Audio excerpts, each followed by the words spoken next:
नमस्कार दोस्तों, इस वीडियो में हम बीए थर्ड सेमेस्टर एजुकेशन के second paper conceptual framework of education second 2024-25 सत्र के प्रश्न पत्र का अवलोकन करेंगे।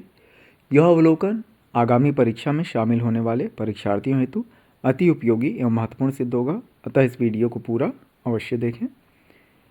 प्रश्न संख्या 1, डॉक्टर B.R. अम्बेडकर के अनुसार संविधान के नीति निर्देशक सिद्धांतों की मुख्य विशेषता निम्नलिखित में से क्या है? तो नवीन विशेषताएं यह B.R. अम्बेडकर जी का मानना था इस संबंध में। प्रश्न संख्या 2, सोरोकिन ने सामाजिक गतिशीलता के कितने प्रभावों का उल्लेख किया है? तो 2 प्रभावों का उन्होंने उल्लेख किया, ऊर्ध्वाधर और क्षैतिज। प्रश्न संख्या 3, सिख धर्म की स्थापना कब हुई? तो मुगल काल के दौरान सिख धर्म की स्थापना हुई। 15वीं शताब्दी में गुरु नानक जी ने इस धर्म की स्थापना की थी। प्रश्न संख्या 4, निम्न में से कौन प्रजातियों का प्रकार नहीं है? तो वायरॉयड प्रजातियों का एक प्रकार नहीं है। प्रश्न संख्या 5, भारतीय बहुलवादी समाज में सामाजिक विज्ञान की पाठ्यपुस्तकें होनी चाहिए जो विवादास्पद मुद्दों से बचें। विकल्प सी यहाँ पर सही है। प्रश्न संख्या 6, दयानंद सरस्वती का संबंध किससे है? तो इन्होंने आर्य समाज की स्थापना की थी 10 अप्रैल 1875 को। प्रश्न संख्या 7, सामाजिक परिवर्तन होते हैं? तो सामाजिक परिवर्तन सकारात्मक एवं नकारात्मक दोनों होते हैं, अतः विकल्प सी ए एवं बी दोनों सही हैं यहाँ पर। प्रश्न संख्या 8, विश्वविद्यालय शिक्षा आयोग के प्रथम अध्यक्ष कौन थे? यह डॉक्टर एस राधाकृष्णन जी थे और विश्वविद्यालय शिक्षा आयोग आपका 1948 में बना था। प्रश्न संख्या 9, सामाजिक परिवर्तन को प्रभावित करने के कारण हैं? तो उपरोक्त सभी सामाजिक, वैज्ञानिक, भौगोलिक चीज़ें सामाजिक परिवर्तन को प्रभावित करती हैं। प्रश्न संख्या 10, विश्वविद्यालय अनुदान आयोग यूजीसी की स्थापना कब हुई थी? तो 1953 में इसकी स्थापना हुई थी। प्रश्न संख्या 11, भारतीय संविधान में मान्यता प्राप्त भाषाओं की संख्या कितनी है? तो वर्तमान में कुल 22 भाषाएं हैं। प्रश्न संख्या 12, सतत विकास लक्ष्य में कितने लक्ष्य तथा उद्देश्य हैं? तो एसडीजी में कुल 17 लक्ष्य और 169 उद्देश्य हैं। प्रश्न संख्या 13, किसी विद्यालय में शिक्षा की गुणवत्ता के लिए सबसे प्रमुख सूचक निम्नलिखित में से कौन सा है? तो डी विकल्प यहाँ पर सही है, विद्यार्थियों का संप्राप्ति स्तर। प्रश्न संख्या 14, राज्य नीति के नीति निर्देशक सिद्धांत निम्नलिखित में से किस अनुच्छेद के अंतर्गत आते हैं? तो यह भाग 4 में आर्टिकल 36 से 51 तक हैं।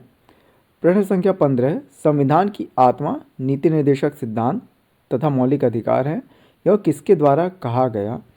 ग्रेनविल ऑस्टिन के द्वारा यह कहा गया है। इनकी एक फेमस बुक है the Indian constitution corner stone of a nation. प्रश्न संख्या 16, लोक अदालत की शुरुआत निम्नलिखित में से किसके उन्नयन के लिए की गई? तो समान न्याय के लिए लोक अदालतों की व्यवस्था की गई थी। प्रश्न संख्या 17, नीति निर्देशक सिद्धांत हैं तो न्याय विहीन संगत हैं, अर्थात उनको अदालतों में उनके विरुद्ध वाद नहीं लाया जा सकता, उनके उल्लंघन पे वाद नहीं लाया जा सकता।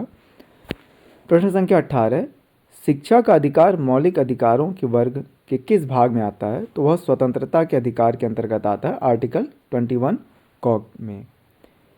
प्रश्न संख्या 19, भारतीय संविधान का कौन सा अनुच्छेद समानता के अधिकार का आश्वासन देता है? तो आर्टिकल 14 में विधि के समक्ष समानता और विधियों का समान संरक्षण इसका उल्लेख किया गया है। प्रश्न संख्या 20, निम्नलिखित में से कौन सा अनुच्छेद शिक्षा के अधिकार को मौलिक अधिकार बनाता है? तो आर्टिकल 21A जो कि 86वें संविधान संशोधन द्वारा जोड़ा गया, इसमें शिक्षा के अधिकार का उल्लेख है।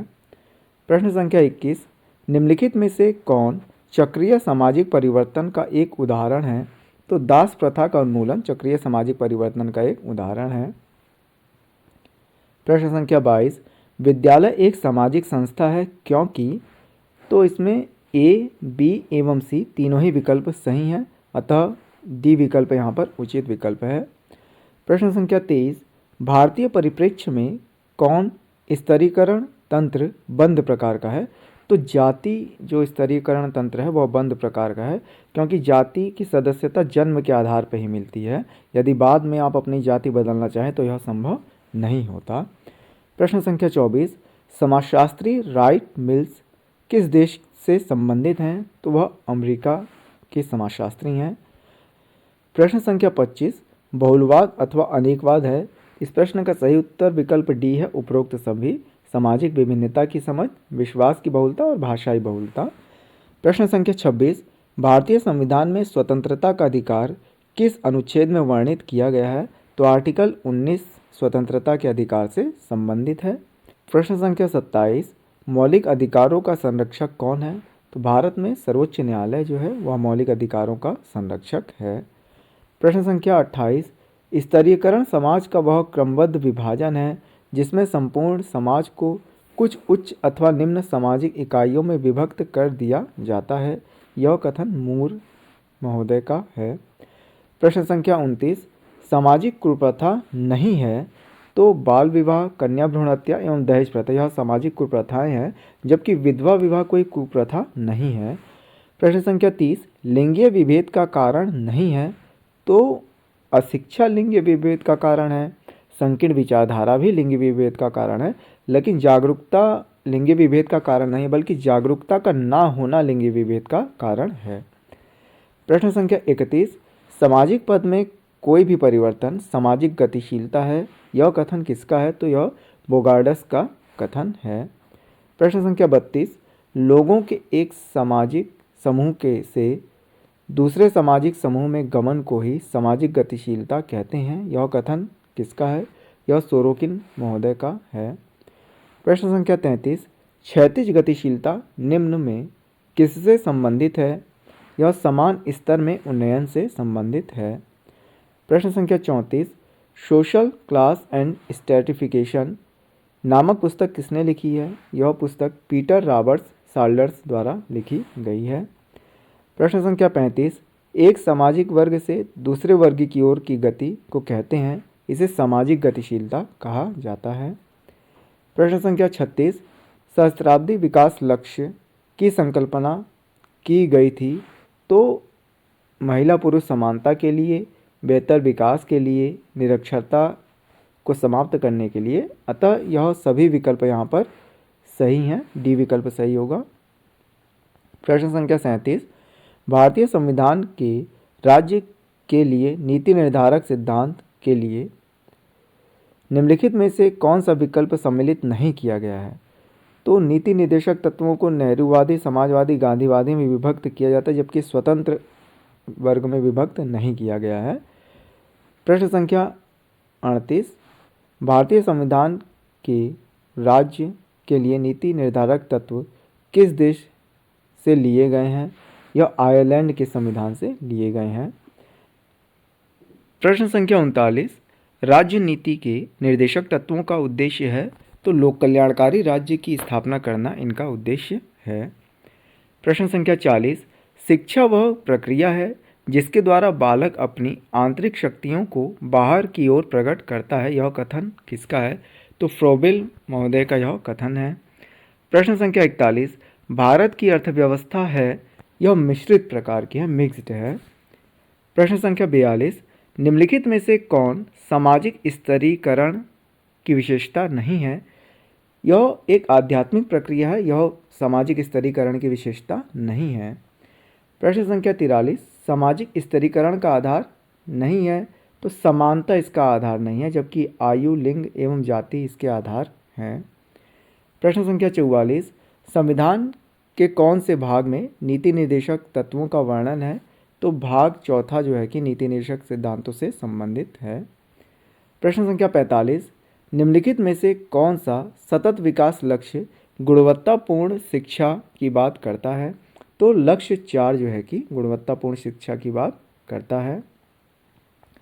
सतत विकास की पहल किस सन में हुई? तो सतत विकास की पहल हालांकि 1992 से पहले भी इस संबंध में कार्य किए गए हैं, पर जो विकल्प दिए गए हैं उनमें जो उपयुक्त विकल्प है वो 1992 पृथ्वी सम्मेलन है, जो कि रियो डी जेनेरियो में होता है, पर्यावरण से संबंधित। प्रश्न संख्या 47, सतत विकास के लिए शिक्षा का संक्षिप्त रूप है ESD, इसका संक्षिप्त रूप है। प्रश्न संख्या 48, निम्नलिखित में से कौन सा शैक्षिक विकास सूचक वर्तमान समय में संयुक्त राष्ट्र के द्वारा निर्मित मानव विकास सूचकांक में प्रयोग किया जाता है? विकल्प सी यहाँ पर सही है, विद्यालय जाने की औसत वर्ष। प्रश्न संख्या 49, शिक्षा का मुख्य उद्देश्य है सामाजिक नागरिकता का विकास करना। प्रश्न संख्या 50, निम्नलिखित में से कौन सी समस्या सहस्त्राब्दी विकास लक्ष्य के अंतर्गत नहीं की आती है? तो मानव अधिकार उसके अंतर्गत शामिल नहीं है। इस प्रकार यह वीडियो यहाँ पर समाप्त होता है। मुझे आशा है कि आप सभी विद्यार्थियों हेतु यह वीडियो अति उपयोगी होगा। इसी प्रकार के अन्य वीडियो देखने हेतु हमारे YouTube चैनल को सब्सक्राइब करें। धन्यवाद।